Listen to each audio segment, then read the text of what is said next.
म्हणजे भागीरथी गंगेमध्ये बुडण्याची भीती आहे, पण या भागवत रूपी गंगेमध्ये बुडण्याची भीती नाहीये. जेवढं अधिक सखोल चिंतन करणार तेवढा अधिक आनंद या भागवती गंगेतून प्रगट होत असतो. गंगेमध्ये स्नान केल्यानंतर पाप जातं, परंतु या भागवत रूपी गंगेमध्ये स्नान केलं तर पाप करण्याची वासनाच नष्ट होते. या दृष्टीने सुद्धा भागीरथी गंगेपेक्षा भागवती गंगा श्रेष्ठ आहे. म्हणून श्री व्यास महर्षींनी पद्मपुराणांतर्गत 6 अध्यायामध्ये या भागवताचा महिमा सांगितलाय. आणि महिमा सांगत असताना प्रथम श्लोकामध्ये भगवंताचं स्वरूप, भगवंताचं कार्य आणि भगवंताला शरण का जावं याचं कारण सांगतात. भगवंताचं स्वरूप कसं आहे? सच्चिदानंद रूपाय. भगवान परमात्मा सत स्वरूप आहे, चित स्वरूप आहे आणि आनंद स्वरूप आहे. सत कशाला म्हणतात? ज्याचा 3ही कालामध्ये बाध होत नाही त्याला म्हणतात सत. मला सांगा, आपण 100 वर्षापूर्वी होतो का? नाही. आणि 100 वर्षानंतर राहणार आहेत का? म्हणजे मागे भूतकाळात आपण नव्हतो, भविष्य काळात नसणार आहे. आपलं अस्तित्व फक्त वर्तमान काळातच आहे, तरी एवढ्या उड्या मारतो आपण. पण भगवान परमात्मा भूत, भविष्य आणि वर्तमान 3ही कालामध्ये भगवंताचं अस्तित्व आहे. तो परमात्मा सत्स्वरूप आहे. चित म्हणजे काय? ज्ञान स्वरूप. आपल्याला ज्ञान प्राप्त करण्यासाठी शाळेमध्ये, कॉलेजमध्ये, आध्यात्मिक क्षेत्रामध्ये जावं लागतं, तेव्हा माणसाला ज्ञान प्राप्त होतं. पण भगवान स्वतः ज्ञान स्वरूप आहे आणि भगवान परमात्मा आनंद स्वरूप आहे. म्हणून तर श्री ज्ञानोबा म्हणतात ना, सर्व सुखाचे आगर बापर खुमा देवीवर. तुकोबाराय म्हणतात, परमात्म्याशिवाय दुसऱ्या जगामध्ये कोणी सुखरूप आहे का? तर नाही. सुखरूप ऐसे तुझे कोण सांगा, माझ्या पांडुरंगा सारखे ते. परमात्मा आनंद स्वरूप आहे. या परमात्मा काय करतो? या संपूर्ण जगताची निर्मिती, उत्पत्ती, स्थिती आणि संहार या 3ही कार्याला जो कारणीभूत आहे, हेतुभूत आहे, असा तो परमात्मा. या परमात्म्याला आम्ही आपण सर्वांनी शरण गेलं पाहिजे का? तापत्रय विनाशाय श्री कृष्णाय वयं नमः. प्रत्येक जीवाला 3 ताप संतप्त करतायत. दैहिक, दैविक, भौतिक तापा. दैहिक ताप, दैविक ताप आणि भौतिक ताप. रोग व्याधीपासून जे दुःख माणसाला निर्माण होतं त्याला म्हणतात दैहिक ताप. भौतिक जगतातून जे दुःख माणसाला मिळतं त्याला म्हणतात आदी भौतिक. आणि दैवी आपत्ती निर्माण होते, अतिवृष्टी झाली किंवा अनावृष्टी झाली, हे जे दुःख होतं त्याला म्हणतात आदी दैवी. हे 3ही प्रकारचे ताप भगवान श्रीकृष्ण परमात्म्याला शरण गेल्यानंतर नष्ट होत असतात. अशा 3ही तापाचा नाश करण्यासाठी भगवान श्रीकृष्ण परमात्म्याला शरण गेलं पाहिजे. यानंतर ज्या श्री शुकदेवांनी महाराज परीक्षितला कथा सांगितली, त्या शुकदेवांचं वंदन केलेलं आहे. यम प्रव्रजंत मनुपेत मपेत कृत्यं द्वैपायनो विरह कातर आजुहाव. पुत्रेति तन्मयतया तरवोभिनेदु तं सर्वभूत हृदयं मुनिमानतोस्मि. महामुनी श्री शुकदेवांना वंदन करून कथेला आरंभ होतो. उत्तर प्रदेशामध्ये लखनौ जवळ सीतापूर जिल्ह्यामध्ये एक नैमिषारण्य नावाचं तीर्थ आहे. या नैमिषारण्य नावाच्या तीर्थामध्ये 88,000 ऋषी ज्ञानाची चर्चा करण्याकरता उपस्थित आहेत. व्यासपीठावर श्री सुतजी महाराज विराजमान आहेत. 88,000 ऋषींचं प्रतिनिधित्व करतायत श्री शौनकजी महाराज. आणि आज अत्यंत विनम्रतेने श्री शौनकजींनी श्री सुतजींना प्रश्न केला. अज्ञान ध्वांत विध्वंस कोटी सूर्य समप्रभा सूताख्या ही कथा सारं मम कर्ण रसायनम भक्ति ज्ञान विरागातो विवेको वर्धते महान माया मोह निरासष्ट वैष्णवै क्रियते कथम. महाराज, आमच्या अंतःकरणामध्ये अज्ञानरूपी अंधकार व्याप्त आहे आणि तुमच्याकडे कोट्यावधी सूर्याचं तेज आहे. ते कोट्यावधी सूर्याचं तेज आमच्या कर्णपटलाद्वारे हृदयपटलावर टाका, म्हणजे आमच्या अंतःकरणातला अज्ञान तिमिर ध्वस्त होऊन जाईल. कलियुगामध्ये भक्ती ज्ञान आणि वैराग्याची वृद्धी करण्याकरता वैष्णवांनी काय करावं? पण आता भयंकर असा कलियुग आलाय. इतर युगामध्ये आणि कलियुगामध्ये काय फरक आहे? सत्ययुगामध्ये राक्षस सुद्धा तपश्चर्या करत होते आणि कलियुगामध्ये माणसं राक्षस सारखं वागू लागलेले. इह घोरी कलौ प्राय जीवष्टा सुरतांगता क्लेशाक्रांतस्य तस्यैव शोधने किं परायणम. त्यामुळे प्रत्येक मनुष्य क्लेशाक्रांत आहे, दुःखाने व्याप्त आहे. अशा जीवाचं कल्याण कसं होईल? महाराज, तुमच्याकडे सद्गुरुदेवांची कृपा आहे. एखाद्याला चिंतामणी प्राप्त झालं किंवा एखाद्याला कल्पतरू प्राप्त झाला तर जीवनात काय लाभ प्राप्त होतो? चिंतामणिर्लोक सुखम सुरद्रुः स्वर्ग संपदम प्रयच्छति गुरु प्रीतो वैकुंठम योगी दुर्लभम. चिंतामणीने लौकिक सुख प्राप्त होतात आणि कल्पतरू स्वर्गाची संपत्ती प्राप्त करून देऊ शकतो. पण या चिंतामणीला आणि या कल्पतरूला सांगा की आम्हाला भगवान परमात्म्याची प्राप्ती करून द्या, तरी दोघांमध्येही सामर्थ्य नाहीये. पण ते सामर्थ्य सद्गुरुदेवांच्या कृपेमध्ये आहे आणि त्या सद्गुरुदेवांची कृपा महाराज तुमच्यावर प्राप्त आहे. म्हणून आमच्यावर कृपा करा आणि आम्हाला संपूर्ण कथेचं सार सांगा. सुताख्या ही कथा सारम. संपूर्ण कथा सांगत असू नका, कारण कथा अनेक आहे. हरी अनंत, हरी कथा अनंत. आम्हाला संपूर्ण कथेचं सार सांगा. श्री सूतजी महाराज अत्यंत प्रसन्न झाले आणि शौनकादी ऋषींना म्हटले, हे ऋषींनो, तुमची माझ्याविषयी एवढी श्रद्धा आहे, एवढा आदर आहे, तर चला आज मी तुम्हाला शास्त्र नाही, कथा नाही, संपूर्ण कथेचं सार सांगतो. आणि श्री सूतजी महाराज सांगायला आरंभ करतात. सूतजी महाराज म्हणतात, शौनकादी ऋषींनो, या जगतामध्ये सर्वात मोठी भीती माणसाला कशाची आहे? तर ती आहे मृत्यूची. तुका म्हणे वाहे मरणाचे भय, रक्षणा उपाय करुणीयसे. प्रत्येकाच्या अंतःकरणामध्ये मरणाची भीती आहे. मृत्यूपेक्षाही भयंकर आहे ती मृत्यूची भीती. ती मृत्यूची भीती परीक्षित राजाच्या अंतःकरणावर निर्माण झाली की येणाऱ्या 7व्या दिवशी तक्षक नावाचा सर्प मला दंश करणार आहे, मी मरणार आहे, मी काय करू आता? अशी भीती निर्माण झाली. तेव्हा महामुनी शुकदेवजी त्यांच्या समोर प्रगट झाले आणि कथा सांगायला आरंभ केला. भागवत कथेला आरंभ झाला. हे जेव्हा स्वर्गातल्या देवांना कळालं, सुधा कुंभम गृहीत्वैव देवास्तत्र समागमन. स्वर्गातले देव सुधा कुंभ अमृताचा कलश घेऊन महामुनी शुकदेवांच्या कथेमध्ये आले. नमस्कार केला आणि विचारलं, महाराज, आम्ही असं ऐकलंय की परीक्षित राजाच्या समोर मृत्यूचं संकट निर्माण झालंय. म्हटले हो. आणि त्याकरता तुम्ही भागवत कथा सांगतायत? म्हटले हो. मग असं करा ना, आम्ही स्वर्गातून जे अमृत आणलंय ना, ते अमृत तुम्ही परीक्षित राजाला पाजा, ते अमर होतील. आणि मोबदल्यात प्रपास्यामो वयं सर्वे श्रीमद्भागवतामृतम. या मोबदल्यामध्ये तुम्ही आम्हाला भागवत रूपी अमृत पाजा.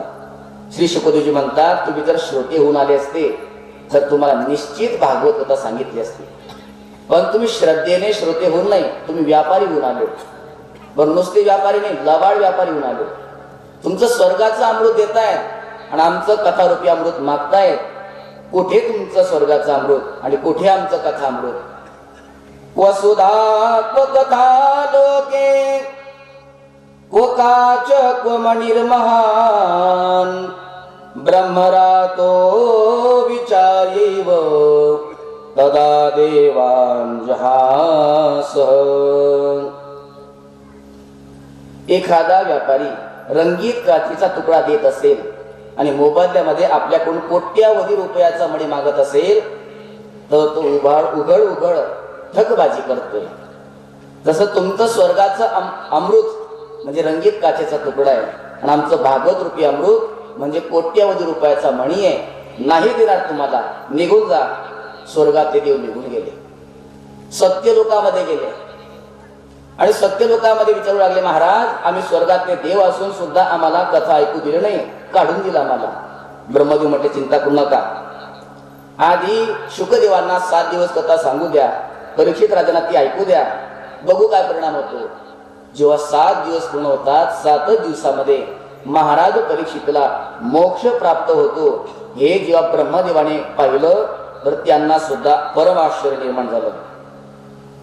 राज्ञो मोक्षं तथा वीक्ष पुराधातापि विस्मितः सत्यलोके तुलांबध्वा तौलयत् साधनान्यजः. ब्रह्मदेवाला आश्चर्य निर्माण झालं तेव्हा त्यांनी एक तराजू मागवला. एका पारण्यामध्ये जगातील सर्व शास्त्र ठेवली आणि दुसऱ्या पारण्यामध्ये श्रीमद भागवत रूपी शास्त्र ठेवलं. आणि याचा जेव्हा तौराणिक अभ्यास केला, तुलना केली तर काय झालं, लघुन्यन्यानि जातानि गौरवेण इदं महत् तदा ऋषिगणा सर्वे विस्मयन् परमं ययुः. जेव्हा तो तराजू उचलून पाहिला, काय झालं तर श्रीमद भागवताच्या तुलनेमध्ये सर्व शास्त्रांचं पारडं असं वर गेलं.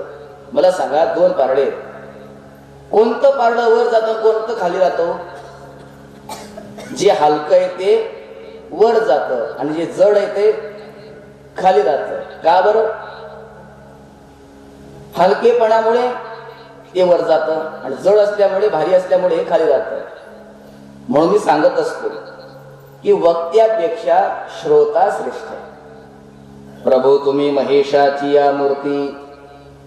वक्त्याने स्वतःला शहाणं समजू नये, वक्त्यापेक्षा श्रोत्याचा अधिकार श्रेष्ठ. माझ्यापेक्षा तुम्ही सर्वच बाबतीमध्ये श्रेष्ठ आहात, ज्ञानवृद्ध आहात, तपोवृद्ध आहात, म्हणून तुमचं पारडं खाली आहे. पण तुमच्या बाबतीमध्ये, तुमच्या तुलनेमध्ये सर्वात हलका आहे, सर्वच बाबतीमध्ये वयाने, ज्ञानाने, म्हणून माझं पारडं असं वर बघा. तुमचं पारडं खाली आहे आणि माझं पारडं वर. भागवताचं पारडं खाली होतं आणि इतर शास्त्राचं पारडं वर गेलं. तेव्हा साधू लोकांनी घोषणा केली की कलियुगामध्ये आपला उद्धार करून घ्यायचा असेल तर भागवत शास्त्राशिवाय दुसरा पर्याय नाही. मेनिरे भगवद रूपं शास्त्रं भागवतं कलो. जेव्हा श्री शौनकजी महाराजांनी प्रश्न केला, महाराज भागवत शास्त्र जर अशी देव दुर्लभ कथा आहे तर मग ही कथा 7 दिवस का सांगायची, 7 दिवसात का ऐकायची? श्री सुखजी महाराज म्हणतात, सर्वप्रथम सनकादिकांनी ही कथा 7 दिवस सांगितली आणि नारद महर्षीने 7 दिवस ती कथा श्रवण केली. तेव्हापासून सप्ताह श्रवण विधी निर्माण झाला. म्हणजे महाराज, ज्यांचं जीवन अस्थिर आहे असे नारद महर्षी, ज्यांना दक्ष प्रजापतीचा शाप आहे, तस्मा लोकेषु ते मूढ न भवेत भ्रमता पदम. 2 मुहूर्तापेक्षा जास्त वेळ तुम्ही एका ठिकाणी थांबू शकत नाही, माझा तुम्हाला शाप आहे, असा दक्षाचा शाप असताना सुद्धा 7 दिवस एका ठिकाणी बसून नारदजींनी कधी कथा ऐकली आणि कधी सनकादिकांनी नारदजींना ती कथा सांगितली. श्री सुतजी महाराज म्हणतात, एकदाचा प्रसंग सांगतो. एकदा हि विशालायां 4 ऋषयो मला सत्संगार्थं समायातो ददृशोस्तत्र नारदं. एकदा विशालापुरीमध्ये, विशाला म्हणजे बद्री विशाल, बद्रीनाथ धाम मध्ये सनक, सनंदन, सनातन, सनत कुमार 4 भावंड भ्रमण करत होते. कशासाठी? सत्संगार्थम, सत्संगाच्या इच्छेने. समोरून त्यांना नारद महर्षी येताना दिसले. एका सत्संगी मनुष्याला दुसरा सत्संगी मनुष्य दिसला की अंतःकरणामध्ये आनंद निर्माण होत असतो, आनंद वाटला. पण जसे नारदजी समोर आले, नारदजींचा चेहरा पाहिला, चिंताक्रांत चेहरा होता. नारदजी नवचितम. संसारी मंडळी जेव्हा चिंतित होते साधूकडे येतात, चिंता निवारण करतात आणि निश्चिंत होतात. जर साधू चिंतित होऊ लागले, चिंताक्रांत होऊ लागले, तर संसारी लोकांनी जायचं कुठे? इदानीम शून्य चित्तोसी गतवित्तो यथा जनः. नारदजी, तुमचं मुखकमल असं दिसतंय जसं काय लोभी मनुष्याचं सर्वस्व धन लुटल्यावर त्याचा जसा चेहरा होतो तसा चेहरा तुमचा झालाय. तुम्ही साधू आहात. जे धन लुटल्या जातं असं धन साधू आपलं मानतच नाही. साधूचं धन कोणतं आहे? हमारो धन राधा श्रीराधा श्रीराधा. भगवंताचं नाम हे संतांचं धन आहे. धन घरी पांडुरंग अभंग जे सरेना, अभंग जे सरेना. धन घरी पांडुरंग. नारायण घरी साठविले धन अवघीची वाण तया पोटी. हे धन कधीही चोरल्या जात नाही. मग तुमचा चेहरा असा का झालाय? लोभ्याचं धन लुटल्यानंतर जसा होतो तसा. नारद महर्षी आपल्या चिंतेचं कारण आपल्या मोठ्या भावंडांना सांगतायत. बंधूंनो, मी सुद्धा तुमच्यासारखा सत्संगी आहे. सत्संगाच्या इच्छेने मी स्वर्गामध्ये गेलो, पण स्वर्गामध्ये मला सत्संगाचा आनंद मिळाला नाही. तिथे दुसरा सत्संग चालू होता. अप्सरा नृत्य करत होत्या आणि गंधर्व गायन करत होते. मग मी कैलासावर गेलो तर तिथं भगवान महादेव राम नामाचं चिंतन करत समाधीमध्ये मग्न आहेत. सत्य लोकामध्ये गेलो, इथे सत्संगाचा आनंद नाही. वैकुंठेना स्वयंरसा. स्वर्गे सत्तेच्या कैलासे वैकुंठेना स्वयंरसा. वैकुंठात सुद्धा तो सत्संगाचा आनंद नाही. म्हणून मी पृथ्वी तलावर आलो. अहम तू पृथ्वीम यातो ज्ञात्वा सर्वोत्तमामिती. पृथ्वी सर्वोत्तम आहे असं जाणून पृथ्वी तलावर आलो आणि पृथ्वीवर संपूर्ण ठिकाणी तीर्थामध्ये भ्रमण करू लागलो. कुठे कुठे फिरले महाराज? पुष्करं च प्रयागं च काशीं गोदावरीं तथा हरिक्षेत्रं कुरुक्षेत्रं श्रीरंगं सेतुबंधनम् एवमादिषु तीर्थेषु भ्रममाणैतस्ततः. पूर्वेकडून पश्चिमेपर्यंत, दक्षिणेकडून उत्तरेपर्यंत सर्व तीर्थ भ्रमण केले, पण त्या तीर्थात मला सत्संगाचा आनंद मिळाला नाही. का? तीर्थामध्ये सुद्धा अधर्मी लोक राहू लागले आणि त्यांच्या वाईट वागल्यामुळे तीर्थसारस तत्वगतः. तीर्थाचा सार निघून गेलाय. मी विचार केला की थोडा तीर्थ सत्संगामध्ये जाऊ, साधू लोकांच्या संगतीमध्ये. पण कलियुगातले संत सुद्धा पाखंडी होऊन गेले, पाखंड निरत संत. त्यामुळे सत्संगाचा आनंद मला साधू संतांच्या त्या साधूच्या संगतीत सुद्धा मिळाला नाही. मग मी विचार केला की जाऊ द्या, आपण गृहस्थ लोकांकडे जाऊया. धन्य गृहस्थाश्रम. हा गृहस्थाश्रम धन्य. त्या गृहस्थ लोकांकडे जाऊ. पण जेव्हा मी गृहस्थ लोकांकडे गेलो तर तिथे मला विचित्र आश्चर्य पाहायला मिळालं. काय आश्चर्य होते तर, तरुणी प्रभुतागे शालको बुद्धिदायक कन्या विक्रयिनो लोभात दंपतीनां च कल्कनं. तरुणी प्रभुता गे. घरामध्ये आईचं कोणी ऐकत नाही, सर्व पत्नीच ऐकतायत. घरामध्ये एखादं जर काम निघालं तर जोपर्यंत पत्नीची सही होत नाही तोपर्यंत काम पुढे सरकतच नाही. तरुणी प्रभुता गे. आई वडिलांची कोणी वार्ता करत नाही. वार्ता पृच्छती कोपी न गे. जोपर्यंत आई वडील आपल्या नावावर शेती करत नाही, घर करत नाही, तिजोरीची चावी आपल्याकडे देत नाही, तोपर्यंतच मुलगा आई वडिलांची सेवा करतो. एकदा तिजोरीची चावी आल्या की मग आई वडिलांची खाट एक तर वृद्धाश्रमामध्ये, नाहीतर मग कुठल्या तरी गाईच्या गोठ्यामध्ये. तरुणी प्रभुता गे. मग का हो, घरामध्ये जर एखादं मोठं कार्य करायचं असेल तर मग सल्लागार तर लागेलच ना. मग सल्ला कोणाचा घेतात? आई वडिलाचा सल्ला घेत नाही. मी कसं कार्य करू असं. मग सासरवाडीला फोन जातो, हॅलो साले साहेब लवकर या, आम्हाला सल्ला द्या. तो साला येतो आणि पाहुण्याला सल्ला देतो. पाहुणा गार होतो म्हणून त्याला सल्लागार म्हणतात.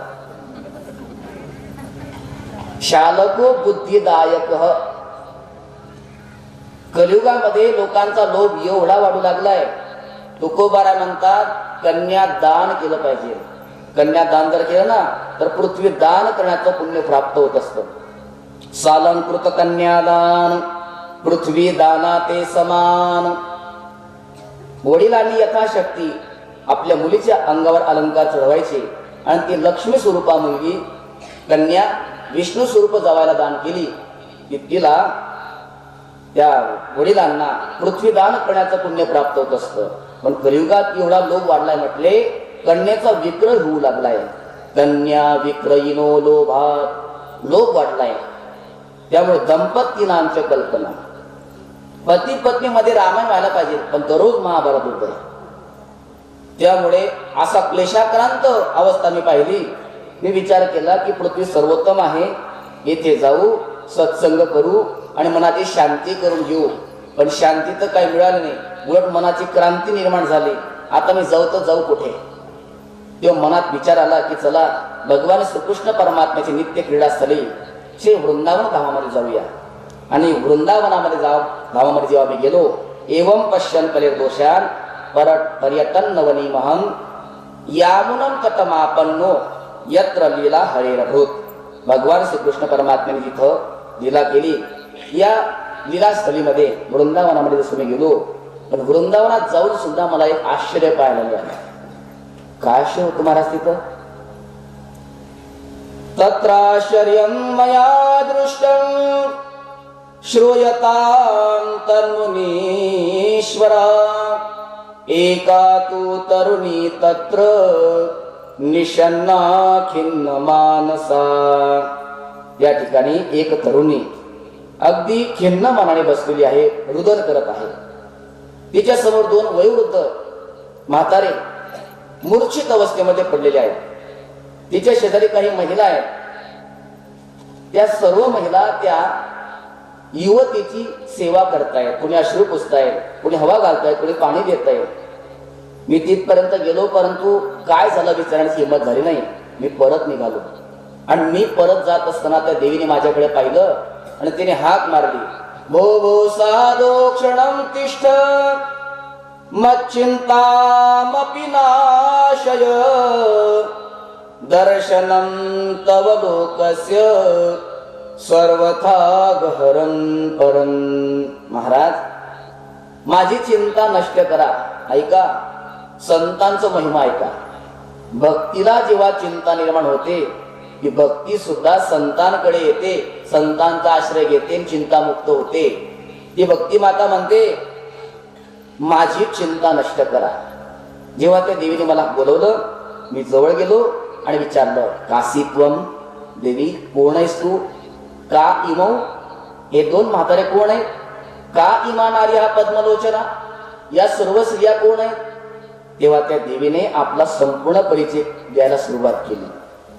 अहं भक्ती रीती ख्याता इमौ मे तनयो मतौ ज्ञान वैराग्य नामानो कालयोगेन जर्जरौ कालयोगेन जर्जरौ.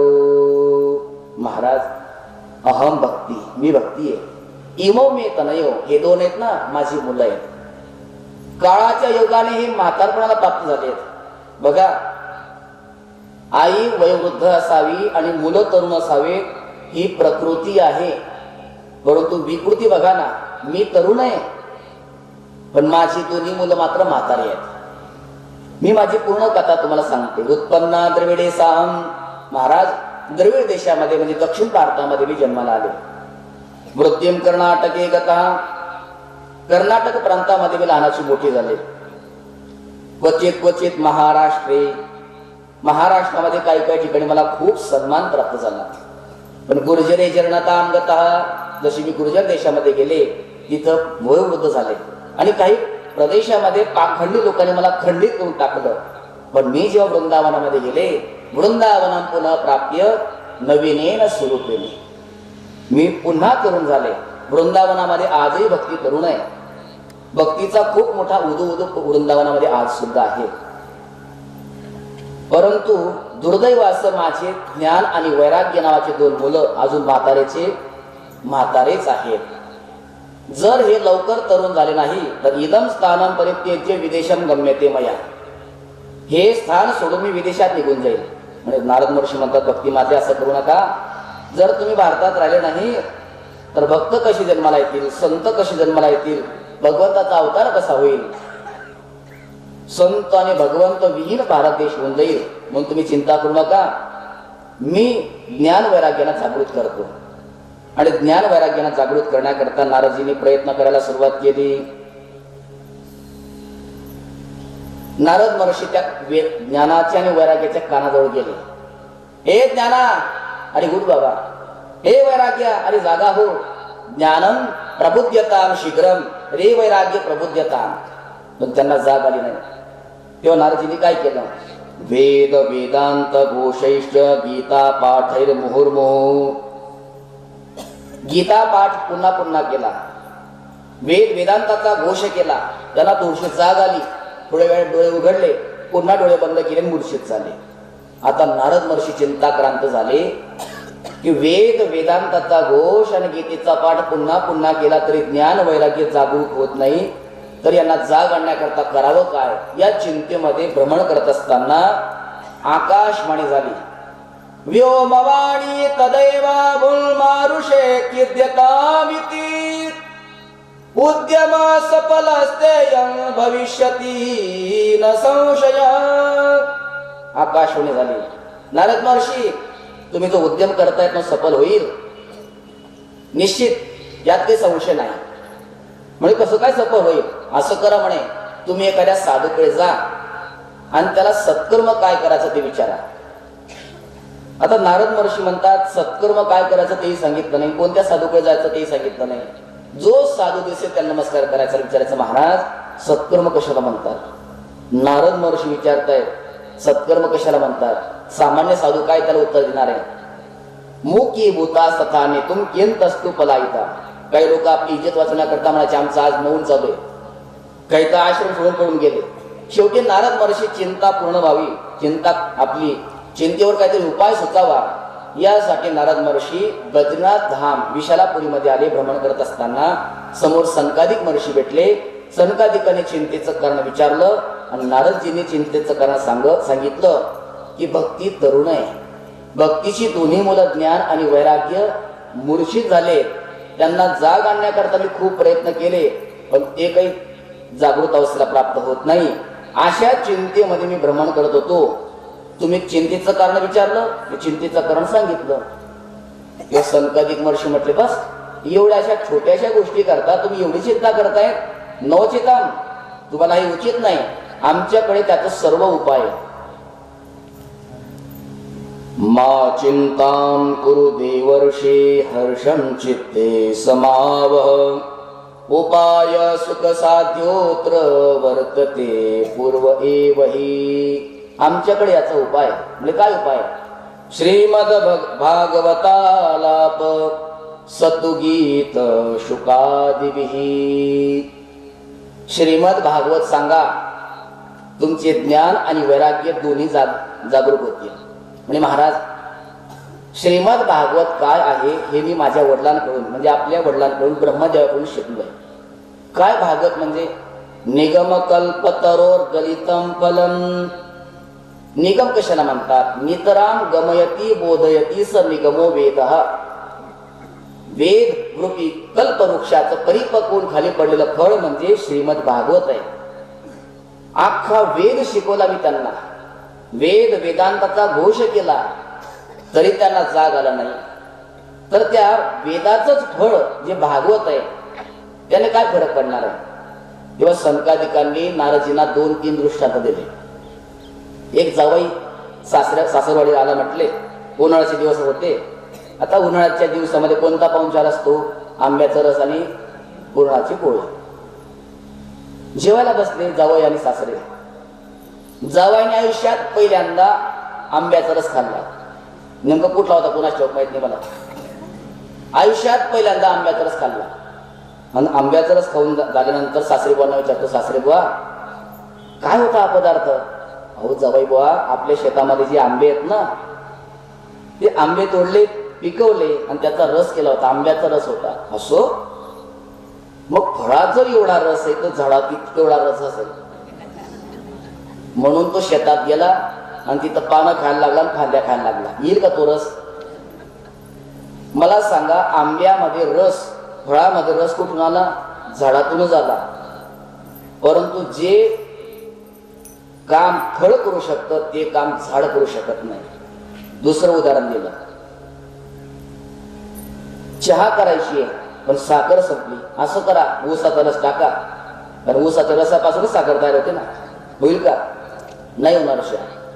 जरी ऊसाच्या रसापासूनच साखर तयार होत असली, पण जे काम साखर करतं ते काम ऊसाचा रस करू शकत नाही. तिसरं उदाहरण दिलं, एका ठिकाणी साजूक तुपामध्ये पुऱ्या तळणं चालू होतं. तळता तळता ते तूप संपलं. म्हणजे आता काय करायचं? असं करा म्हणे, दूध टाका, दुधामध्ये तळा. शक्य आहे का? मला सांगा, तुपाची निर्मिती कोणापासून? दुधापासूनच. पण जे काम तूप करू शकतं ते दूध करू शकतं का? हे 3 उदाहरण दिले. तसं सांगितलं की जे काम फळ करू शकतं ते झाड करू शकत नाही, जे काम साखर करू शकतं ते काम रस करू शकत नाही, जे काम तूप करू शकतं ते काम दूध करू शकत नाही, तसं जे काम भागवत करू शकतं ते काम वेद करू शकत नाही. म्हणून भागवताचा पाठ करा. तेव्हा नारद महर्षी म्हणतात, आता भागवताचार्य कुठे शोधू आम्ही? असं करा, तुम्ही आम्हाला प्राप्त झालेत ना, तुम्हीच आम्हाला कथा सांगा, ठिकाण तुम्ही सांगा, व्यवस्था आम्ही करू. म्हणे काही हरकत नाही. तेव्हा सनकादिकांनी नारद महर्षींना भागवताचं ठिकाण सांगितलं. गंगाद्वार समीपे तू तटमानंद नामकं. हरिद्वार मध्ये गंगा मातेचा तट आहे, आनंद नावाचा. त्या आनंद नावाच्या तटावर आपण भागवत कथेचं आयोजन करा. नारद महर्षी सनकादिकांना घेऊन बद्रीनाथहून खाली आले हरिद्वारमध्ये. आणि हरिद्वारमध्ये गंगा किनाऱ्यावर कोमल कोमल वाळू गोळा केली, उंच वटा तयार केला, ते व्यासपीठ. साधू लोकांची कथा, फक्कड लोकांची कथा. ती काय आपल्यासारख्या ऐश्वर्याची कथा होती का? मंडप छान पाहिजे, सिस्टीम छान पाहिजे, बसण्याची व्यवस्था चांगली पाहिजे. ती फक्कड लोकांची कथा. उंच वटा तयार केला आणि तिथे सनकादिक महर्षी बसले. जगातली पहिली कथा, सांगणारे 4, ऐकणारे 1च, नारद महर्षी. पण जेव्हा कथा सांगायला सुरुवात केली आणि ही वार्ता जेव्हा संपूर्ण भारतवर्षामध्ये पसरली, जे गृहस्थी होते ते आपल्या परिवारासह आले, जे संन्यासी होते ते आपल्या शिष्य परिवारासह आले. आणि संपूर्ण हरिद्वारमध्ये कथा प्रांगणामध्ये संपूर्ण गर्दी झाली खूप. कोण कोण आलं? भृगुर वशिष्ठश्च वनश्च गौतमो मेधातिथिर गौतम देवल देवरातो रामस्तथा गादिसुत शशाकलो मृकंड पुत्रा तिज पिप्पलादः. आणि सनकादिकांनी कथेचा महिमा सांगायला सुरुवात केली. सदा सेव्या सदा सेव्या श्रीमद भागवती कथा यस्या श्रवण मात्रेण हरिश्चित्तं समाश्रयेत. सनकादिक महर्षी म्हणतात, नारदजी, श्रीमद भागवत कथा सदा सेव्या, सतत श्रवण केली पाहिजे.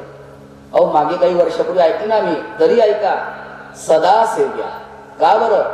यस्या श्रवण मात्रेन, केवळ श्रवणाने हरिही अंतःकरणामध्ये समाश्रित होतो, अंतःकरणामध्ये विराजमान होतो परमात्मा.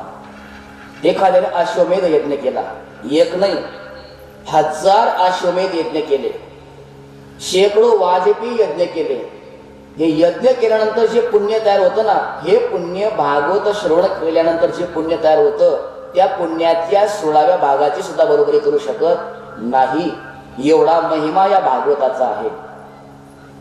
जगतामध्ये जेवढा काही मोठा पापी असेल त्याच्या जवळ पाप तोपर्यंतच राहील जोपर्यंत तो भागवत कथा ऐकणार नाही. एकदा त्याने भागवत कथा ऐकली की त्याची सर्व पाप नष्ट होत असतात. म्हणून परमगती प्राप्त व्हावी असं वाटत असेल तर दररोज कमीत कमी एक भागवताचा श्लोक म्हटला गेला पाहिजे. नाही एक श्लोक, अर्धा म्हणा. अर्धा येत नाही, अर्ध्यातला अर्धा म्हणा. श्लोकार्धम श्लोकपादम नित्यम भागवतोद्भवम पठस्व स्वमुखे नैव यदिच्छसी परांगतीम. जर तुम्हाला परमगतीची इच्छा असेल तर एक नाही एक पूर्ण श्लोक, अर्धा, या अर्ध्यात अर्धा श्री कृष्णाय वयम नमः एवढं जरी म्हटलं तरी त्याला परमगती प्राप्त होत असते. असा भागवताचा महिमा आहे, भागवताचं महात्म्य. संकादिक महर्षी म्हणतात, अंतकाळाच्या वेळेला ज्याच्या कानावर भागवत कथा पडते ना, स्वतः भगवान परमात्माला त्याला घेण्याकरता येतात, वैकुंठामध्ये नेत असतात. अंतकाले तू येनैव श्रूयते शुकशास्त्रवा प्रीत्या तस्यैव वैकुंठम गोविंदोपि प्रयच्छति. भगवान परमात्मा अत्यंत प्रसन्न होतात आणि त्याला परमगती प्राप्त करून देतात. असा महिमा सांगायला सुरुवात केली तेवढ्यात भक्ती महाराणी प्रगट झाली. नुसती एकटी नाही, ज्ञान आणि वैराग्य जे वयोवृद्ध होते ते तरुण झाले, मूर्छित होते ते जागृत झाले आणि भक्ती सोबत हरिद्वारच्या कथेमध्ये प्रगट झाले. आणि प्रगट झाल्यानंतर भक्ती मैया नृत्य करून भगवंताचं नामचिंतन करू लागली. भक्ती सुतौ तौ तरुणौ गृहीत्वा प्रेमैकरूपा सहसा विरासी. श्रीकृष्ण गोविंद हरे मुरारे नाथेति नामानि मुहुर्वदन्ति. भागवतामध्ये प्रामुख्याने श्रीकृष्ण गोविंद हरे मुरारे हे नाथ नारायण वासुदेव हे भजन प्रामुख्याने घेतलं जातं. का? हे हरिद्वारमध्ये भक्ती मैया जेव्हा प्रगट झाली तेव्हा भक्ती मैया हे भजन करते. आपण अर्धा मिनिटं हे भजन करायचंय. श्रीकृष्ण गोविंद हरे मुरारे हे नाथ नारायण वासुदेव. श्रीकृष्ण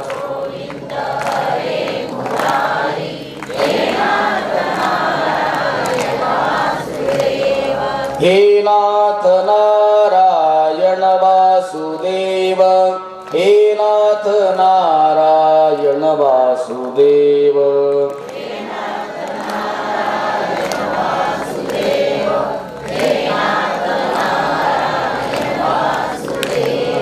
हे नाथ नारायण वासुदेव, हे नाथ नारायण वासुदेव.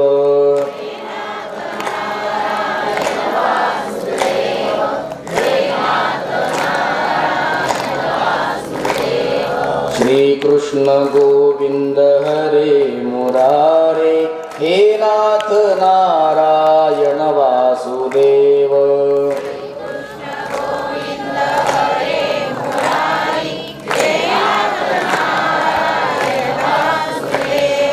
हे नाथ नारायण वासुदेव, हे नाथ नारायण वासुदेव.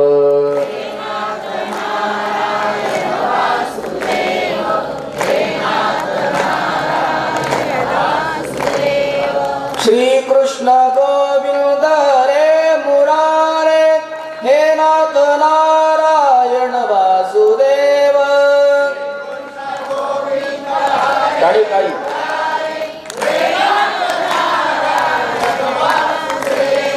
हे नाथ नारायण वासुदेव.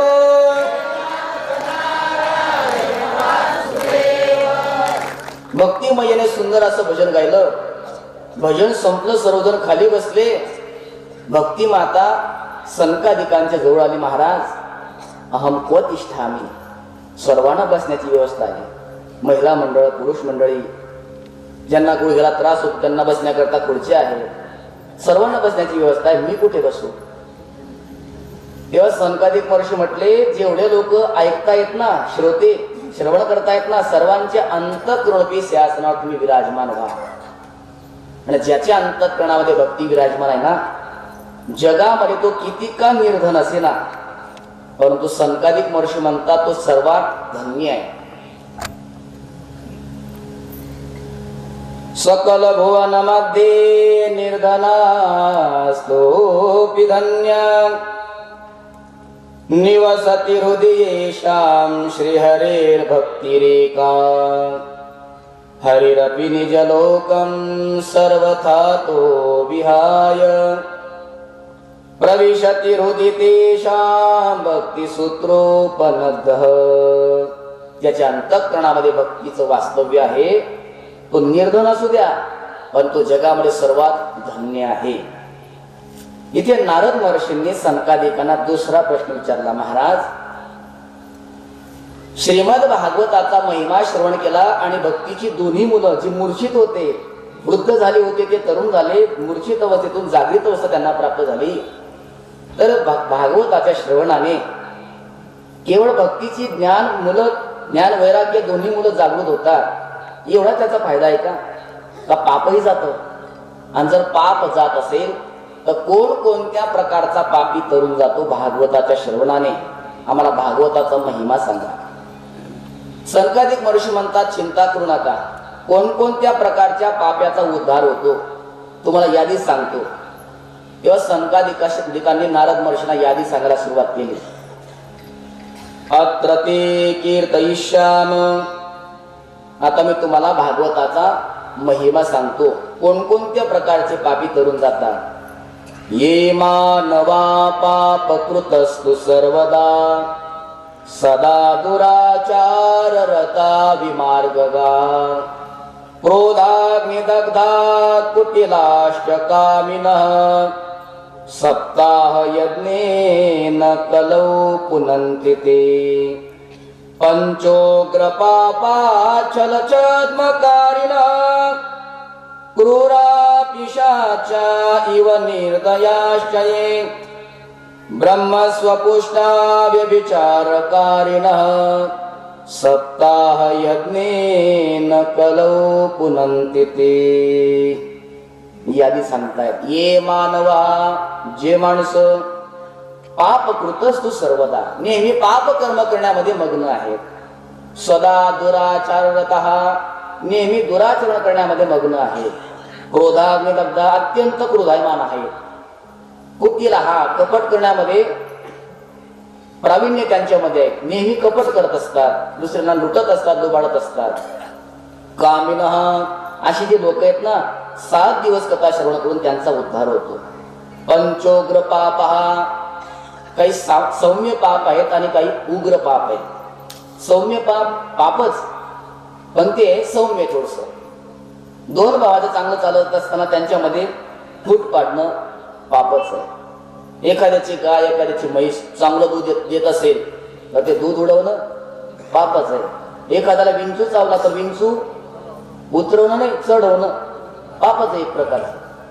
परंतु महापाप सांगितले शास्त्रामध्ये 5 प्रकारे. पंच उग्र पाप म्हटले.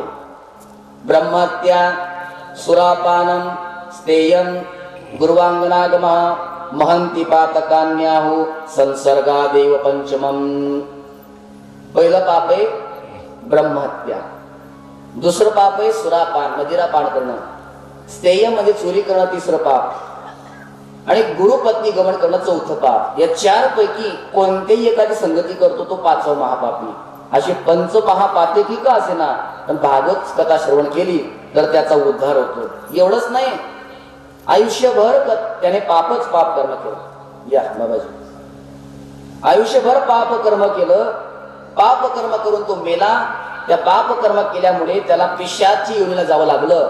आणि पिशाची योनीला जाऊन जर त्याने भागवत कथा ऐकली तर त्याचाही उद्धार होतो. नारद महर्षी म्हटले, वा, काय महिमा आहे हा भागवताचा. म्हणजे आयुष्यभर पाप कर्म केलं, पाप कर्म केल्यामुळे पिशाचे व्हावं लागलं. पिशाचे होऊन भागवत कथा ऐकली तर त्याचाही उद्धार होतो, त्याचाही उद्धार होतो. म्हणजे मला याला प्रमाण काय? सनकादिक महर्षी म्हटले, आम्ही पुराव्याशिवाय बोलतच नाही. आणि खरंच वक्त्याने पुराव्याशिवाय बोलूच नाही आणि श्रोत्याने सुद्धा पुराव्याशिवाय ऐकू नाही. पुरावा असेल तरच ऐकावं. वक्ता पुरावा सांगत असेल तरच ऐकावं. आणि पुरावा सांगत असेल ना तर त्यालाच पुरावा. कोणाला? जो पुरावा सांगत असेल त्याला. सनकादिक महर्षी म्हटले, आम्ही पुराव्याशिवाय बोलत नाही. म्हणजे काय पुरावा आहे? की पिशाचाही उद्धार होतो. म्हटले, आता तुम्हाला एक पुरातन इतिहास सांगतो. अत्र ते कीर्तयिष्याम इतिहासं पुरातनं यस्या श्रवणमात्रेण पापहानी प्रजायते. या परम पावन इतिहासाचं नुसतं श्रवण केलं तरी पापाची हानी होते, म्हणजे पाप नष्ट होत असतं. कर्नाटक प्रांतामध्ये तुंगभद्रा नावाची नदी आहे आणि त्या नदीवर उत्तम नगर नावाचं एक गाव आहे. त्या नगरामध्ये पंडित आत्मदेव शास्त्री नावाचे ब्राह्मण राहत होते. एवढे ज्ञानी होते, द्वितीय भास्कराप्रमाणे सूर्याप्रमाणे त्यांचं तेज होतं. त्यांच्या पत्नीचं नाव होतं धुंदुली. पण त्या धुंदुलीचं वर्णन करत असताना एक श्लोक खर्च केला. आत्मदेवाचं वर्णन करत असताना द्वितीय भास्कर एवढंच म्हटलंय, पण धुंदुली कशी होती तिचं स्वभावाचं वर्णन केलंय. लोकवार्तारता क्रूरा प्रायशो बहुजल्पिका शूराच्या गृहकृत्येषु कृपणा कलह प्रिया. कशी होती ती लोकवार्तारता? इकडची बातमी ऐकायची, इकडे सांगायची, इकडची ऐकायची, तिकडे. काही काही गावामध्ये अशा विशिष्ट महिला असतात. जर एखादी बातमी आपल्या संपूर्ण गावामध्ये फिरवायची असेल तर दवंडी फिरवायचं काम नाही, रिक्षा फिरवायचं काम नाही, पेपर द्यायचं काम नाही, टीव्हीला द्यायचं काम नाही. काय करायचं, या 2-3 महिलांना पकडायचं, यांना ती बातमी सांगायची आणि वरून पुन्हा सांगायचं, कोणाला सांगायचं नाही. बस 2 दिवस होत्या, ती बातमी संपूर्ण गावामध्ये पसरल्याशिवाय राहत. अशी ती लोकवार्ता होती. कोण? धुंदुली. लोकवार्तारता प्रायशो बहुजल्पिका, खूप बडबड करणारी होती. माणसाने बोलावं, बडबड करू नये. अनंत वाचाळ, त्या कैसीने दयाळा पावी हरी, म्हणून वाचाळ होऊ नये, बडबड करू नये.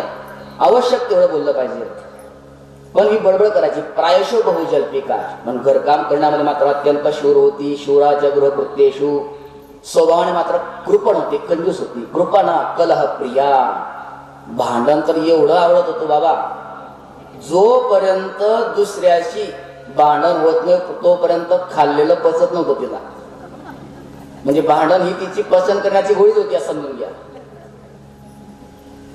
पण अशाही विरुद्ध स्वभावाच्या धुंदली बरोबर आत्मदेव शास्त्री आपला संसाराचा गाडा ओढत होते. मनामध्ये एकच शल्य होतं की संपत्ती भरपूर आहे, पण आजपर्यंत कधी पुत्र प्राप्ती झाली नाही, संतान प्राप्ती झाली नाही, काय करावं. मनामध्ये एवढं वाईट वाटून घेतलं की संतान प्राप्त होत नाही, जगून काय फायदा, त्यापेक्षा मेलेलं परवडलं. म्हणून मरण्याकरता वनामध्ये गेले. एका झाडाखाली बसले, रडत होते. एक संत महात्मा जात होते. महात्माजींनी पाहिलं जंगलात एकटा रडतोय, झाडाखाली बसून निश्चित देवाकरता रडत असेल. माझा प्रभू मला दर्शन का देत नाही, आपण जावं आणि या साधकाचं काहीतरी समाधान करावं. म्हणून ते संत या आत्मदेवाकडे आले आणि विचारू लागले, कथम रोदिषि विप्रत्वं का ते चिंता बलीयसी वदत्वं सत्वरं मह्यं स्वस्य दुःखस्य कारणं. हे विप्र, कथम रोदिषि, का तू रडतोयस, का ते चिंता बलीयसी, अशी कोणती मोठी चिंता तुला आहे. वदत्वं सत्वरं मह्यं स्वस्य दुःखस्य कारणं, तुझ्या दुःखाचं कारण लवकर मला सांग. रडता रडता कोणीतरी सहानुभूती दाखवतोय, तर तो मन मोकळे कळून रडायला लागला आणि आपली अंतकणातलं शल्य दुःख प्रगट करू लागला. महाराज, किं ब्रवीमि ऋषे दुःखं पूर्वपापेन संचितं मदीयः पूर्वजास्तोऽयं कवोष्णमुपभुञ्जते. महाराज, माझ्यासारखा अभागी जगतामध्ये मीच आहे. दारामध्ये एक झाड लावलंय, त्या झाडाला एक सुद्धा फूल येत नाही, एकही फळ येत नाही. अनेक वर्षापासून गाईचं पारण करतो, त्या गाईला एकदा सुद्धा वासरू दिलं नाही, ही सुद्धा तशीच आहे. माझ्या पितरांना जेव्हा मी पाणी देत असतो ना, उदक प्रदान करत असतो, तेव्हा माझे पितर माझ्याकडे पाहून रडतात, अरे आत्मदेवा, अरे तुझ्यानंतर आम्हाला कोण पाणी देणार. संपत्ती भरपूर आहे महाराज, पण पोटी संतान नाही, जगून काय काय फायदा. साधू मुनात म्हटले, आपल्याला वाटलं हा देवा करता रडत असेल, हा मूर्ख तर मुला करता रडतोय, पण आपण आता आलो ना, तर आता याला उपदेश करायचा, मगच पुढे जायचं. तेव्हा त्या संतांनी आत्मदेवाला उपदेश करायला सुरुवात केली. मुंचा ज्ञानम प्रजारूपम बलिष्ठा कर्मणो गती विवेकं तु समासाद्य त्यज संसार वासना, त्यज संसार वासना. हे विप्र, हे तुझं अज्ञान आहे. तुला माहिती का, सगर नावाच्या राजाला 60,000 पोरं झाली होती. कोणत्या मुलाने सुख दिलं? एकाने नाही. धर्मात्मा अंग नावाचं नाव तू ऐकलं असेल ना. पोटी संतान तुम्ही यज्ञ केला तर मुलगा प्राप्त झाला, तो निघाला नास्तिक. एवढा नास्तिक निघाला की त्याचं नास्तिकपणा पाहून वडिलांनाच राजगादी सोडून पळून जावं लागलं. कुठेतरी गुहेमध्ये लपून बसले ते. त्यामुळे मुलगा झाला काय नाही झाला काय चिंता करू नको, भगवंताचं नामचिंतन कर आणि तुझं कल्याण होईल. म्हणे महाराज बस करा. असं प्रवचन मलाही देता येतं. मी बी संशयाचे 4 वर्ष काढले. असं आतमध्ये म्हणायचं, मला पण चांगलं प्रवचन करता येतं. तुम्हाला काही पकड लोकांना माहिती, घरामध्ये लहान मुलं नसतात ना, घर असं खायला उठतं म्हटलं. पण घरात जेव्हा लहान मुलं जन्माला येतात, धावत धावत येतात, पापा पापा बोलतात, बोबडं बोलतात. त्यांचं बोल ऐकून असं वाईट वाटतं की जणू काय कानामध्ये कोणी अमृत होतं की काय. हे तुम्हाला पकड लोकांना काय कळणार आहे. म्हणे असं का, मी तुझ्या कपाळावरती रेषा वाचली. म्हणजे काय तू कपडाच्या रेषेवर? म्हणजे तुझ्या कपाळाच्या रेषेवर स्पष्ट लिहिलंय, सप्त जन्मावली तव पुत्र नैवच नैवच. अरे या जन्मात पुत्र प्राप्ती होत नाही म्हणून तू रडतोयस, पण पुढच्या 7 जन्मामध्ये तुला पुत्र प्राप्तीचा योग नाही. आतमध्ये मला एवढं वाईट वाटलं, आपलं डोकं तन्न दिवशी खाली जमिनीला आदळलं. अरे मरशील. आणि महाराज मरण्याकरता झालो होतो, पण तुम्ही माझं दुःख कमी करण्याच्या ऐवजी वाढवलं. आता एक तर पुत्र प्राप्ती करून द्या, नाहीतर दुसऱ्यांदा मी डोकं आदळणार, मी मरणार. पण ब्राह्मणे महाराज तुम्हाला ब्रह्महत्या लागेल. संत महात्मा थरथर कापू लागले, घेणं नाही देणं नाही, ब्रह्महत्या लागेल. मी काय केलं? म्हणजे तुम्ही माझं दुःख वाढवलंय. एक तर पुत्र प्राप्ती करून द्या, उपाय सांगा, नाहीतर ब्रह्महत्येला तयार राहा. साधूला वाटलं याच्या अंतःकरणामध्ये पुत्र प्राप्तीचं भूत घुसलंय. जोपर्यंत त्याला उपाय सांगत तोपर्यंत भूत काही निघणार नाही. देवाची प्रार्थना केली, डोळ्यातून एक फळ काढलं आणि सांगितलं, हे घे, तुझ्या पत्नीला खाऊ घाल. भगवंताने कृपा केली तर निर्मळ अंतःकरणाचा पुत्र होईल. ते न पुत्रोती निर्मल हा. वा महाराज, आम्हाला माहिती आहे साधू संत दयाळू असतात. आता मला सांगा, हे फळ मी माझ्या पत्नीला खाऊ घालणार, पत्नी गरोदर राहणार, मग काही नियम पाळायचे का? म्हटले हो, विशिष्ट नियम पाळावा लागतो त्याच्यासाठी. हे फळ तू खाल्लं की तुझी पत्नी गरोदर राहील, आणि तुझी पत्नी गरोदर झाली की तुझ्या पत्नीला नियम सांगायचा, सकाळी लवकर उठायचं, देवपूजा करायची, आणि बरोबर 9 वाजता टीव्ही सुरू करायची. 9 वाजेपासून 12 वाजेपर्यंत. मध्यंतरी 2 तास विश्रांती घ्यायची, जेवण करायचं. परत 3 वाजेपासून तर 6 वाजेपर्यंत जेवढ्या मालिका येतात सर्व पाठ करून टाकायच्या. म्हणजे तुझ्या घरी सज्जन मुलगा जन्माला येईल. बरोबर का? अजिबात नाही. कमीत कमी गरोदर अवस्थेत तरी माता भगिनीने टीव्ही पाहू नये. पाहायचं असेल तर रामकथा, भागवत कथा, नामचिंतन करावं. 5 गोष्टींचा विशेष नियम पालन करावं. सत्यम, शौचम, दया, दानम, एक भुक्तम तू भोजनम. नेहमी खरं बोलायचं, शुद्ध राहायचं, शक्य असेल तेवढं दान करायचं, आणि एक भुक्त राहायचं. दुपारी भोजन केलं की संध्याकाळी जेवण करायचं नाही. मला भूक लागल्यावर फळं खायची. अशी विशिष्ट नियमाचं पालन केलं तर सज्जन मुलगा जन्माला येईल. आणि महाराज तुमचे फार मोठे उपकार आहे. नमस्कार केला आणि आत्मदेव निघून आला. पत्नीला सांगितलं, बघ तुझ्यासाठी फळ आणलंय. कुणी? अथपासून इथपर्यंत सर्व इतिहास सांगितला.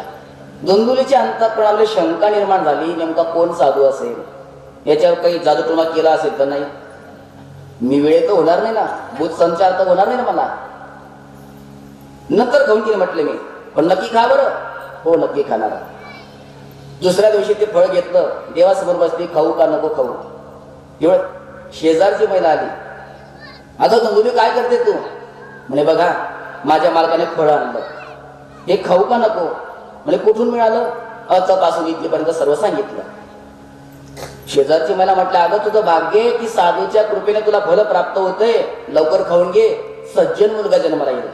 म्हणे ताई माझं एक प्रश्न आहे.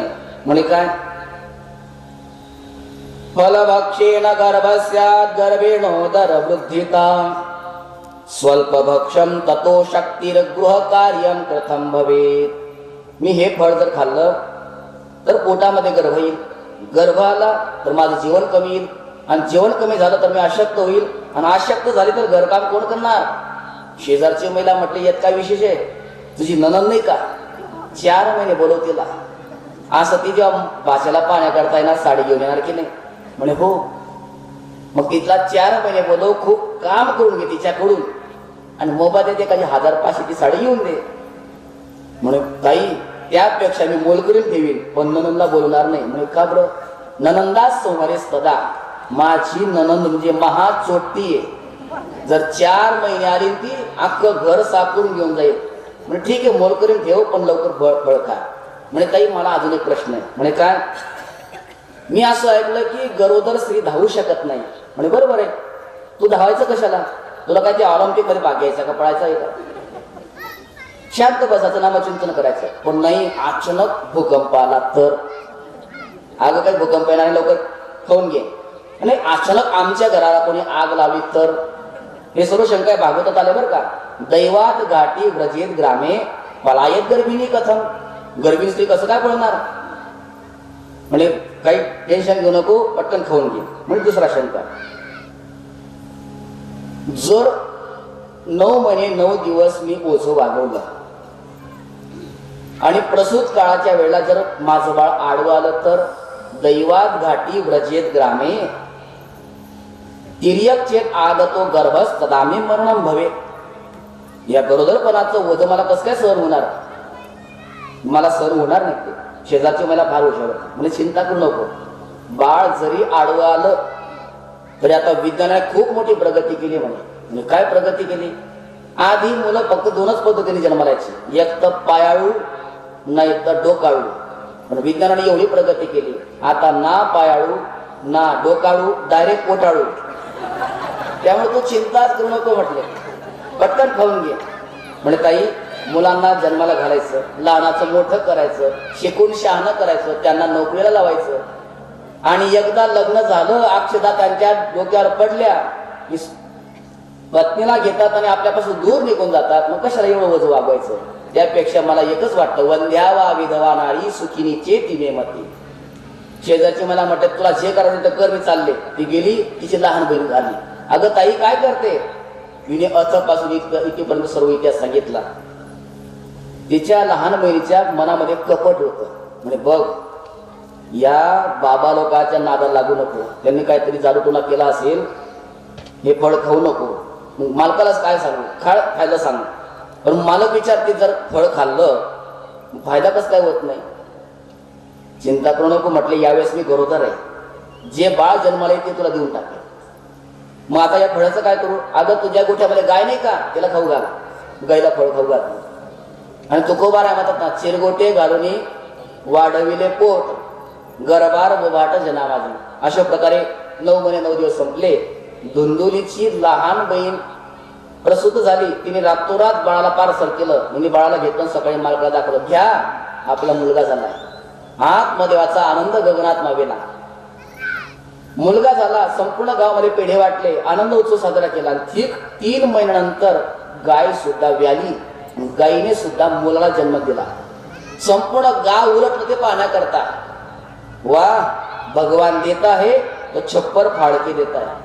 आतापर्यंत घरात मुलगा नव्हता, आता गायीने सुद्धा मुलगा दिला. भाग्योदयो धुना जाता आत्मदेवस्य पश्यत भेनवा बाल प्रसूतस्तु देवरूपेति कौतुकम. कालांतराने दोन्ही मुलं लहानाची मोठी झाली. दोघांचं नामकरण संस्कार केला. गाईचा जो मुलगा होता ना, त्याचं संपूर्ण अंग गाईसारखं होतं, पण कान मात्र संपूर्ण अंग पुरुषासारखं, पण कान मात्र गाईसारखे होते. म्हणून नाव ठेवलं गोकर्ण. पण आपल्या मुलाचं नाव काय ठेवावं असं विचार करत होते आत्मदेव. तेवढ्या धुंदुली पुढे आली. म्हणे, अहो 9 महिने 9 दिवस ओझं मी वागवलं, नाव तुम्ही ठेवणार? अजिबात नाही, मी नाव ठेवणार. म्हणजे तू ठेव. तू काय ठेवते नाव? म्हणजे माझं नाव धुंदुली, तर माझ्या मुलाचं नाव धुंदुकानी. काय हरकत नाही. दोघं मुलं नानाचे मोठे होते. एक झाला विख्यात, दुसरा झाला कुख्यात. एक झाला सुप्रसिद्ध, दुसरा झाला कुप्रसिद्ध. गोकर्ण हा पंडितो ज्ञानी, धुंदुकारी महाखला.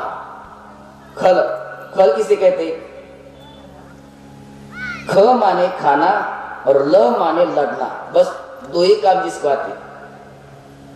ख माने खाना और ल माने लड़ना, लेकिन ये खल किसका खाते और किससे लड़ते? ये खल इतना मूर्ख होते, जिसका खाते उसी से लढते, उसे कहते खल. पण हा धुंदुककारी नुसता खल नव्हता, महाखल होता. लहान मुलं खेळायची ना, त्यांच्या वडिलांचं आईचं लक्ष तोपर्यंत चांगलं खेळवायचा. त्या लहान मुलांच्या आईवडिलाचं दुर्लक्ष झालं की तो विहिरीत टाकून द्यायचा. तो रोज काही ना काही गाराणी येऊ लागली. आत्मदेवाला वाटलं अशा मूर्ख मुलाचा बाप होण्यापेक्षा मेलेलं परवडलं, म्हणून पुन्हा मरण्याकरता निघाला. आधी मरण्याकरता निघाला होता, पण मला मुलगा का नाही म्हणून आताही मरणाकरता निघालाय. आता मला असा दुष्ट मुलगा काय म्हणून. मग तेव्हा जर साधूचं ऐकलं असतं तर धुंदुकरी जन्म आला असता का?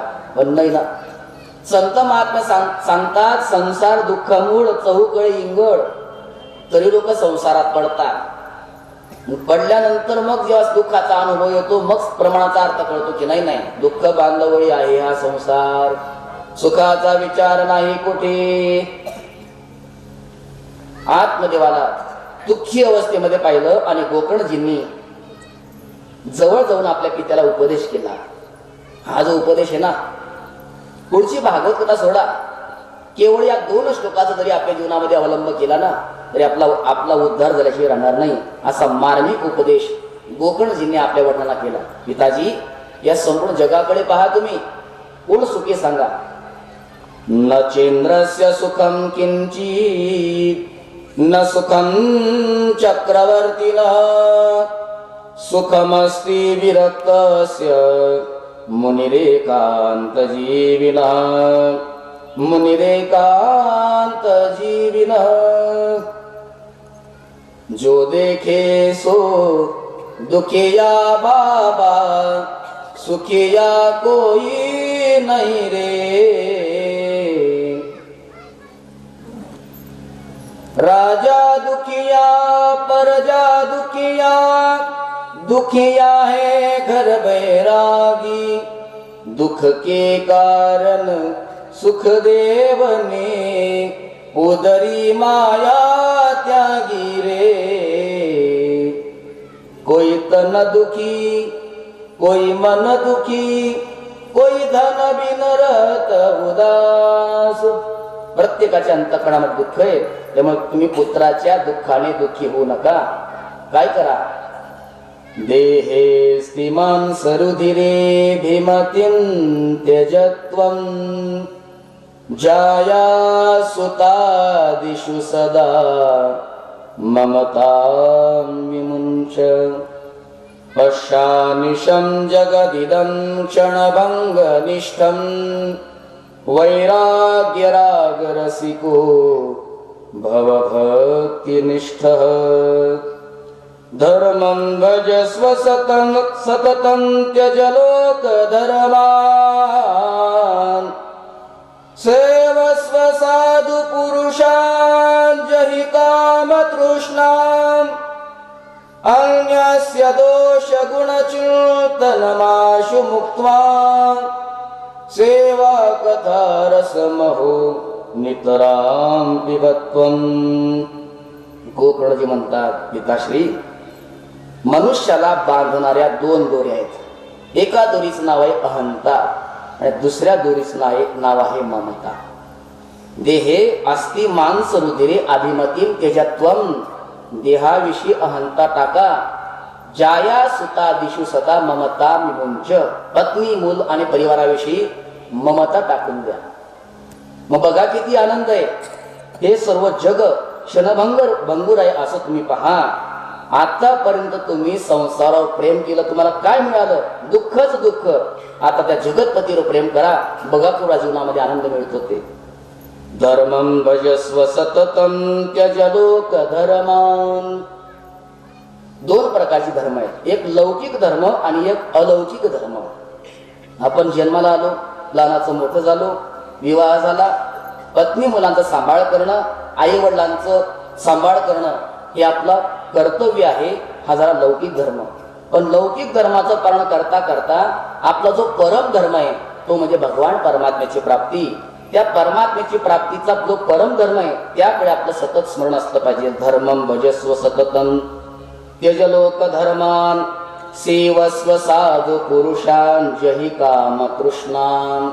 साधू संतांची संगती करा आणि जी तृष्णा आहे ना त्या तृष्णेचा त्याग करा. अन्यस्य दोष गुण चिंतन माशु मुक्त्वा. दुसऱ्याच्या दोषाचेही चिंतन करू नका आणि दुसऱ्याच्या गुणाचंही चिंतन करू नका. दुसऱ्याच्या गुणाचं चिंतन केलं तर काय होईल? त्याच्याविषयी अनुराग निर्माण होईल आणि जीवाविषयी अनुराग निर्माण झाला तर तो बंधनाला कारणीभूत ठरत असतो. दोषाचं चिंतन करू नका. का? दोषाचं चिंतन केलं तर त्याच्याविषयी घृणा निर्माण होईल, तिरस्कार निर्माण होईल.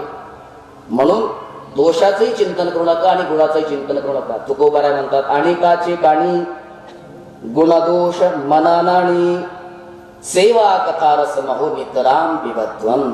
सतत भगवंताची कथा श्रवण करा असा 2 श्लोकामध्ये मार्मिक उपदेश दिला. वयाच्या 60व्या वर्षी आत्मदेवांनी घराचा त्याग केला. श्रीमद भागवताच्या दशमस्कंदाचा पाठ केला आणि आपलं कल्याण करून घेतलं. वडील गेले जंगलामध्ये. आता त्या धुंदुकारने आईला पकडलं. ए म्हातारे लवकर सांग पैसे कोठे ठेवले? व वित्तम तिष्ठती ब्रूही हनिष्य लत्त या नचेत. मारी म्हणे लातेने मारी तुला. धुंदुला वाटलं याचे लाभ खाण्यापेक्षा मेलं परवडलं म्हणून तिने आत्महत्या केली. गोकर्णाला वाटलं आपला नंबर लागतो की काय. गोकर्ण तीर्थयात्रा करण्याकरता निघून गेले. आता धुंदुली एकटा होता.